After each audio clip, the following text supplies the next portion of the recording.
तर राम राम मंडळी, स्वागत आहे आपल्या एका नवीन व्हिडिओमध्ये। आज सकाळ उठलो होतो कारण आज मतदानाला जायचं होतं। मतदानाचा दिवस होता, त्यात शनिवार असल्यामुळे डायरेक्ट मारुती रायांकडे गेलो पाया पडायला।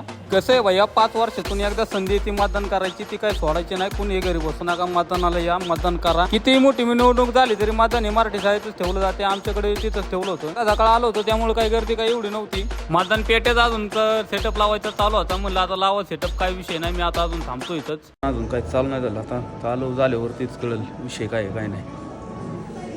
10 ते 15 मिनिटं थांबल्याच्या नंतर मतदान केंद्रावरती गर्दी वाढत होती। मतदान पण चालू झालं होतं करायला। शेवटी आपला नंबर लागला। आतमध्ये काही मोबाईल वापरायला परमिशन नाही, बाहेरच काढून घेतला होता भैया मोबाईल। मतदान करून बाहेर आलो, म्हणलं आता सर्वांना आवाहन म्हणून करून टाकू मतदान करायचं। त्यात आमचे पप्पू शेट पण मतदान करून आले होते। त्यांना म्हणलं कुणाला मतदान दिलं, तर पप्पू शेट म्हणले मी सांगणार नाही, निवडून आल्यावर कळलं तुला कुणाला मतदान केलं आम्ही। एकदा बोटाला शाय लागली की तुमची आमची डायरेक्ट 5 वर्षांनी गाठ भेटे। असा मतदानाचा विषय भैया। तर आम्ही या ठिकाणी मतदान करायला गेलो होतो आणि मतदान केले। आता आमचं मतदान झाले। आता तुम्ही पण घराच्या बाहेर पाडा मतदान करा।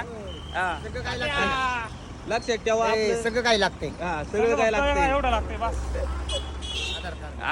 आपलं चिन्ह तुम्ही लक्षात ठेवा आणि मतदान करा। एकाच बीटीवर सगळं काय कारभारी।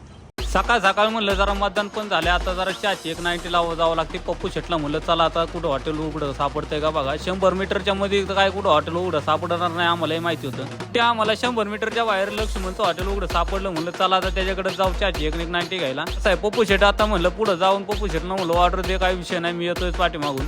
भाऊकडं आलं, म्हणलं काहीतरी नियोजन लावावं। म्हणलं तर भाऊ म्हणलं एक चहाची 90 माझ्यातर्फेच घ्या, पण तुम्ही काय डोक्याला ताण देऊ नका मला। कसं एक चहाची 90 लावून आलतो, त्यामुळे म्हणलं पप्पू शेटला जरा गावामध्ये थांबू। त्यामध्ये हायकोर्टाचे 2 साहेब भेटले आम्हाला। म्हणलं त्यांना काही विषय नाही, त्यांना पण म्हणलं मतदानाला जावं भाईंनो, इथं थांबू नका, काही विषय नाही तुमचा। मलाही द्या पण मतदानाला जावं। आता आजचा दिवसच आहे मतदान करायचं, परत 5 वर्ष आपल्याला वाटच बघायची। मतदान झाले, आता 9 तारखेला निकाले भैया। निकालात गुलाल कोणाचा उजळतोय काय माहित नाही। तर इथे या सर कंपनीचे मालक पण आले होते, त्यांना म्हणलं काही विषय नाही भाई। तर मित्रांनो, त्यांचा निरोप घेऊन आता कामाला जावं लागेल, कारण की उशीर पण झालाय। व्हिडिओ आवडला असेल तर लाईक करा, फॉलो करा, गुलाल आपलाच आहे।